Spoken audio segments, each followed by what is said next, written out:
저희가 장시호 씨와 최순실 오늘 외나무 다리에서 만난 이모와 조카에 대한 이야기를 해드리고자 합니다. 이 대기업으로부터 수백억의 뇌물을 받은 혐의로 추가 기소된 최순실 씨. 그 재판에 오늘 조카 장시호 씨가 나왔는데요. 장시호 씨가 여전히 다른 분들의 기대를 어그러뜨리지 않았습니다. 최순실 씨 당황하게 할 만한 말들만 오늘 이야기를 했는데요. 잠시 뒤에 그 속보를 전해드리도록 하겠습니다. 어떻게 답변을 했을까요? 저희 지난 청문회에서 확인할 수가 있습니다. 함께 보시겠습니다. 저는 최순실 씨가 지시를 하면 또 따라야 되는 입장이고 네. 또 이모인데다가 뭐 거슬릴 수는 이 관련 업무에 대한 이전의 경험이 없죠? 네. 그 해보지 않은 일을 어떻게 이렇게 시작을 하게 됐습니까? 이모가 시켜서 했습니까? 네, 지금 제주도에서 말씀대로? 살 때 네. 제주도에서 아기 키우지 말고 뭐 일해보라. 퇴임하면 무엇보다 장시호 씨 법정에서 최순실 씨 곤란하게 할 만한 증언을 많이 했는데요. 무엇보다 영재센터 계획안 상당히 급하게 급조가 된 흔적이 오늘 장시호 씨 입을 통해서 공개가 됐습니다. 승마 관련 예산안에서 단어만 바꿔서 스케이트 예산안으로 바꾸라 했다고요? 그렇죠. 지금 이제 이 그 동계 스포츠 영재센터가 이게 굉장히 급조돼서 네. 어떤 돈을 이제 가져오기 위해서 이제 마련됐다. 이런 것들의 좀 증거가 나타나는 것 같거든요. 특히 이제 장시호의 증언에 따르면 장시호 같은 경우는 이제 주로 이제 이규혁 씨라든지 그다음에 네. 이제 김동성 씨나 이런 사람을 통해서 이제 동계 스포츠 영재센터 만들지 않습니까? 근데 그 계획서를 만들 때 이 승마 관련했던 옛날에 그 박원호 전무한테서 그걸 받아서 거기서 승마라는 말만 빼고 이제 이 동계 스포츠 이것만 말을 넣었다는 거죠. 그러다 보니까 그 사람도 그렇고 뭐 안장 구입 비용을 스케이트 구입 비용으로 바꿔서 네. 사업 계획서를 일단 만들어야 되니까 굉장히 급하게 이제 사업 계획서 바꿨고 그리고 이제 최순실 씨가 영재 스포츠 센터한테 굉장히 관심이 많았다는 거예요. 이게 왜 네. 그러냐면 이 영재 스포츠 센터가 바로 평창 동계 올림픽을 겨냥한 겁니다. 그러니까 그러다 보니까 아무래도 평창 동계 올림픽을 할 경우에 이제 많은 예산들이 또 이제 투자가 될 거 아니겠습니까? 네. 그러니까 그걸 겨냥해서 이 동계 스포츠 영재센터를 좀 키우고 싶었다. 저는 이런 욕심이 좀 있었던 것 같아요. 네. 그래서 이제 이 어떤 서류 자체를 빨리 만들어 갖고 이제 어떤 돈을 갖다 타내고 또 삼성 측으로부터 이 동계 스포츠 영재센터에 대한 돈을 또 많이 가져오지 않습니까? 아마 그런 네. 목적으로 해서 했던 것이 장시호 증언을 통해서 좀 드러나는 것 같습니다. 이게 비문하고 오타투성이 사업계획서를 전달을 처음에 한 게 2015년 7월 25일 그때 무렵이었거든요. 그때 전달된 거를 이제 장시호 씨가 지금 얘기한 건데 그때 한 번 이재용 부회장한테 얘기를 한 게 아니라 2016년 12월 15일 날도 만났을 때 사업계획서를 전달했다는 겁니다. 그런데 얼마나 급하게 이걸 만들어서 전달을 했는지 바로 전날 장시호 씨를 불러서 빨리 사업계획서를 하나 만들어가지고 나한테 갖고 와라. 이렇게 해서 다음 날 장시호 씨가 그 사업계획서를 만들어서 갖다 주니까 그날 바로 이재용 부회장하고 만날 때 그걸 전달을 박근혜 전 대통령이 했다는 겁니다. 네. 그러니까 사업계획서를 만들 때 그냥 승마 빼고 스케이트 집어넣고 얼마나 엉터리로 하루 만에 만든 것인지 또 그걸 그렇게 엉터리로 만들었기 때문에 이걸 뭐 사업 계획이라고 할 것까지도 없고 그냥 최순실 씨의 이권을 위한 그냥 영재센터에 불과하다 이런 얘기가 그동안에 이제 법정 증언으로 나오기도 했었습니다. 선수 출신 지도자라고 써야 되는데 선수 출진 지도자라고 쓰기가 참 쉽지가 않은데 말이죠. 근데 저는 이렇게 네. 생각합니다. 장시호 씨가 뭐 솔직하게 여러 가지 얘기를 다 하는 건 좋은데 오늘 네. 나온 얘기는 그렇게 뭐 본질적인 얘기는 아니지 않습니까? 근데 바로 뒤에 뭐 있죠. 이모는 이모고 네. 자기는 자기고 최순실 씨 안방에서 A4 용지를 봤는데 거기에 24일이라고 적혀 있고 현대자동차 2시 그리고 김승현 한화 회장과 관련해서는 집행유예 보류라 적혀 있는 게 어느 누구도 알 수 없는 상황을 어떻게 장시호 씨가 알 수 있었을까요? 최순실 씨 메모라는 거 아닙니까? 예, 그 얘기는 굉장히 중요한 얘기죠. 네네, 제가 네네. 다른 얘기를 좀 드리려고 그랬는데 앵커께서 정확히 짚어주셨는데 기업을 박 전 대통령이 만나는 이런 일정을 알고 있었다. 네. 이거 정말 그 국정농단에 아주 여러 가지 그 정황 증거가 될 수 있는 이런 부분을 장시호가 이제 얘기를 했다는 거죠. 그래서 누굴 만날 때 뭐 2시 어떤 건까지 이렇게 네. 나온 거 보면은 최순실이라는 사람이 박 전 대통령의 여러 가지 정책 중에서도 특히 재벌들 만나는 이런 문제, 본인하고 네. 관계가 되니까 아주 치밀하게 알고 있었다는 얘기는 이번 사건의 본질하고는 굉장히 다 있는 문제고 그 외에 장시호가 계획서 낼 때 글자가 좀 틀리고 하는 문제는 정말 본질은 본질이고 또 다른 부분에 있어서는 혼자는 역시 또 본인이 중요하지 않나 이런 생각을 다시 한번 느껴봅니다. 네, 글자 근데 틀린 걸 넘어서 이거 워낙 굉장히 급하게 중요한 얘기가 만들었다는 될 것 수 때문에 있습니다. 나라 일을 그렇게 처리한 거죠. 네. 왜 중요한 얘기가 될 수 있는 게요. 이게 바로 뇌물 문제하고 연결이 되잖아요. 최순실 씨는 자기가 이거 만든 거 아니다. 장시호가 만드는데 내가 도움을 준 것이다. 도와달라고 해서 도와줬을 뿐이다. 이렇게 얘기를 하고 있는 거거든요. 근데 만약에 장시호 씨가 얘기하는 것처럼 이모가 자기한테 부탁을 해서 그렇게 급하게 급조해서 만들어 갔을 정도면 결국 자기가 이걸 치밀하게 준비해서 뭔가 영지센터를 만들었다기보다는 최순실 씨가 급하게 만들라고 지시를 해서 만들었다는 게 될 수 있기 때문에 뇌물 혐의 입증에 있어서는 굉장히 중요한 증거가 될 수 있다는 거죠. 지난번 네. 아마 지난번 재판에서 나왔던 얘기 같은데 제 기억에는 박근혜 대통령이 최순실로부터 이런 얘기를 듣고 얼마나 정말 생각 없이 일을 빨리 처리해 줬는지를 증언한 게 나왔었죠.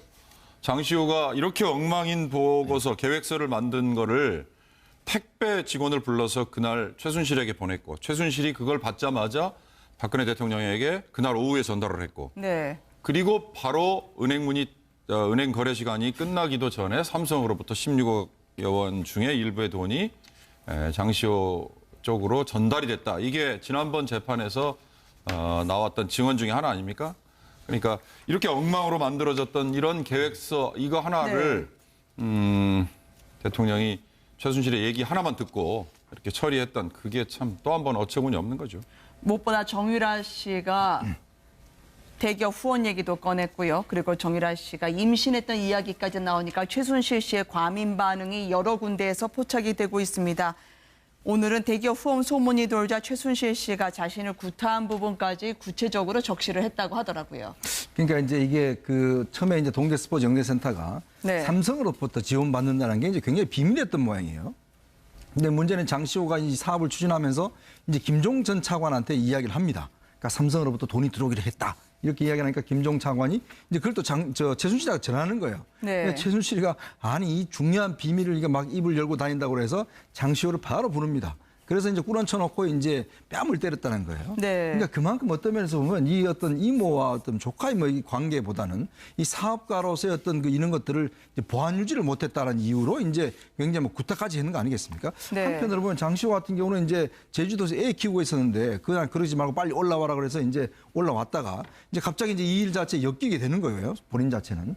그런 면에서 보면 최순실 같은 경우는 굉장히 좀 이것 자체가 문제가 될 것이라고 제가 볼 때 미리 알았던 것 같아요. 왜냐하면 이런 방식을 통해서 그렇게 보안을 유지할 이유가 뭐가 있겠습니까?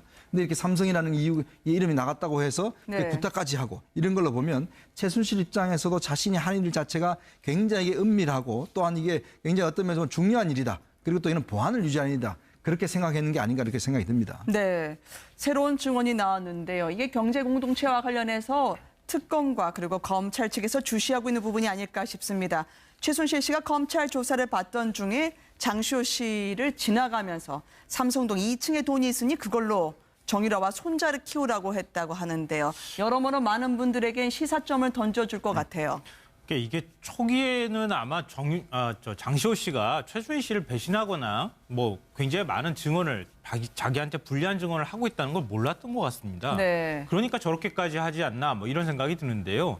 그러니까 이걸 보면은 최순실 씨가 독일에서 이미 귀국할 무렵쯤에는 귀국 준비를 다 치밀하게 한 것이다. 이렇게 봐야 될 것 같아요. 그러니까 네. 정유라 씨는 독일에다 두고 본인은 박 전 대통령이 들어오라고 하니까 마지못해서 들어오지만 들어왔을 때 어떤 일이 벌어질지를 어느 정도 예측했고 그러고 난 다음에 막상 검찰에 이제 구속이 되고 나니까 딸이 정유라 씨가 걱정이 됐겠죠.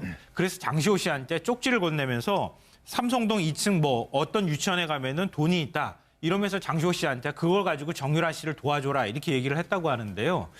이거 어디까지 사실일지 사실은 뭐 미리 우리가 예단하기가 좀 굉장히 좀 어려운 측면이 있지만 최순실 씨가 장시호 씨를 위해서 곳곳에다가 돈을 숨겨놨던 건 아닐까 이런 의심이 드는 그런 대목인 것 같아요. 네. 그러니까 우리가 그동안에 추측하기로는 독일에다가 지금 그 비덱스포츠라고 하는 회사를 두고 거기에 뭐 계열사가 14개씩이나 되고 그렇기 때문에 독일에 돈을 뭔가 빼돌려서 거기서 장시호 씨가 돈을 쓰고 있는 것이라고 생각을 했는데 그게 아니라 국내에도 최순실 씨가 구속되기 전에 뭔가 돈을 이곳저곳에 넣어놓고 난 다음에 네. 국내 협조자가 장시호 씨한테 돈을 주고 있다. 이렇게 추정이 가능한 그런 대목인 것 같습니다. 시청자 여러분들의 이해를 돕기 위해서 무슨 유치원은 정유라 씨 아들 이름이 적혀 있었다고 합니다. 정유라 씨 아들 이름 유치원으로 쪽지를 주면서 귓속말로 삼성동 2층 돈으로 자신의 딸 그리고 손주를 키워달라는 거였죠. 그렇죠. 이제 최순실 씨가 국내 아마 귀국할 때에 그때를 다시 상상을 해보시면 네. 그때 귀국하면 바로 검찰에 가지 않았지 않습니까? 그때 31시간 동안 최순실 씨가 한 일이 뭐냐면 은행 가서 돈 빼는 일을 했어요. 네. 그러니까 그래서 그때 한 수십억 정도를 돈을 갖다 현금으로 뺐다는 거거든요. 그래서 그 중에서 일부는 이제 변호사 비용으로 사용하고 제가 볼 때 아마 그때 뭐 여러 군데 빨리 돌아다니면서 제가 볼 때 아마 이 돈 자체도 보면 네. 그런 것들 용을 위해서 당시 어떤 숨겨놨던 돈이 아닌가 이렇게 보여집니다. 네. 왜냐하면 지금 정유라가 지금 해외 덴마크에 있으면서 거기에서 사람들도 한 3명 쓰고 있죠. 그다음에 많은 지금 변호사 비용이 나가지고 있지 않습니까? 아마 그 덴마크에서는 굉장히 인류 이제 변호사라고 하는데 이제 과연 그런 비용을 어디서 댈 것인가? 물론 이제 해외 현지 법인을 통해서도 할 수가 있는데 문제는 또 이쪽에서도 아마 돈을 가지고 할 텐데 그러니까 그런 걸로 보면 최순실 씨가 들어왔을 때 왜 검찰이 그냥 제가 볼 때는 공항에서 연행하지 않았는가? 네. 좀 이거에 대한 굉장히 의문이 들어요, 솔직히. 그러니까 네. 결국은 최순실이 들어와서 모든 것들을 저 자료를 은폐하고 어떤 여러 가지 챙길 수 있도록 시간적으로 누가 또 도와준 것 아닌가. 지금 와서 보면 과연 최순실이가 들어오라고 할 때도 박 전 대통령이 전화를 받고 들어오라고 그랬지 않습니까? 근데 그런 거 보면 박 전 대통령이 청와대 박 전 대통령이 최순실 할 때는 뭔가 들어와서 할 수 있는 여유를 줬다. 아마 검찰도 그런 면에서는 이 시간적 여유를 줬고 그 사이에 최순실은 많은 어떤 준비를 한 것이 아닌가 이렇게 네. 추정이 됩니다. 근데 한 가지 이제 좀 짚고 넘어갈 부분은 뭐냐면은 삼성동 2층에서 뭐 돈이 있으니까 그 손자 키우는 걸로 써라 이런 그 얘기가 성립될 수는 있는데 이게 그 박근혜 전 대통령하고의 경제 공동체까지 우리가 입증할 수 있는 문제냐 하는 걸 한번 더 생각을 해봐야 될 것 같아요. 왜냐하면은 네. 삼성동 비어 있었고 최순실은 삼성동을 그 마구 들락거릴 수 있는 그런 상황이니까 가구도 뭐 그 얘기를 듣고 뭐 처리하고 그러지 않았습니까? 그렇다면은 그 경제 공동체라는 사실을 그 입증을 하기에는 이 검찰이 지금 계속 그 흘러나온 얘기인데 조금 더 지켜봐야 되지 않을까 이런 생각이 좀 드네요. 예. 잠옷도 사주는 사이라는 제호 아래 이 최순실 씨가 자신의 법인카드로 박 전 대통령을 위한 쇼핑을 했었다라는 보도가 나오긴 했었는데 어쨌든 검찰에서는 이런 총력으로 가겠죠. 최순실 씨 이제 보면 정유라 씨 걱정이 많겠습니다만 더 구속기간이 10월까지 연장이 될 것 같습니다. 네. 그리고 장시호 씨는 어쩌면 현충일 다음 날쯤 6월 7일 석방이 될 수도 있다고 하고요. 그러니까요. 지금 뭐 구속대에서 재판을 받고 있는 피의자들의 경우에는 지금 시간 제한이 있잖아요. 네. 예, 그래서 아마 각각 지금 차이가 있는 것 같고요. 지금 아마 최순실 씨의 관심은 이제 정유라에 대해서 덴마크 법원이 내린 송환 결정 네. 이거일 것 같아요. 정유라는 보도된 바로는 아이에 대해서 지나친 집착을 하고 있다는 것 같고요. 뭐 어찌됐든 지금 우리 현행법상 아마 정유라 아이가 지금 생후 23개월 이미 네. 2살이 됐기 때문에 아마 교정시설 내에서의 본인과 함께 양육 이건 지금 불가능한 상황이니까 네. 이거에 대해서 아마 계속 뭔가 지금 거래를 한다면 이상하지만 뭔가 네. 좀 요청을 할 것 같고 네. 이거 관련해서 배려나 조치 이런 걸 기대하지 않을까 이런 생각이 듭니다. 네. 계획안 상당히 급하게 급조가 된 흔적이 오늘 장시호 씨 입을 통해서 공개가 됐습니다. 승마 관련 예산안에서 단어만 바꿔서 스케이트 예산안으로 바꾸라 했다고요? 그렇죠. 지금 이제 이 그 동계 스포츠 영재센터가 이게 굉장히 급조돼서 네. 어떤 돈을 이제 가져오기 위해서 이제 마련됐다. 이런 것들의 좀 증거가 나타나는 것 같거든요.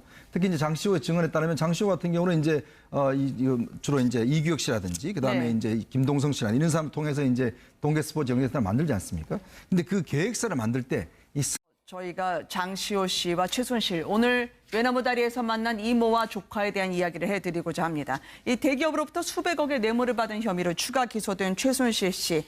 그 재판에 오늘 조카 장시호 씨가 나왔는데요.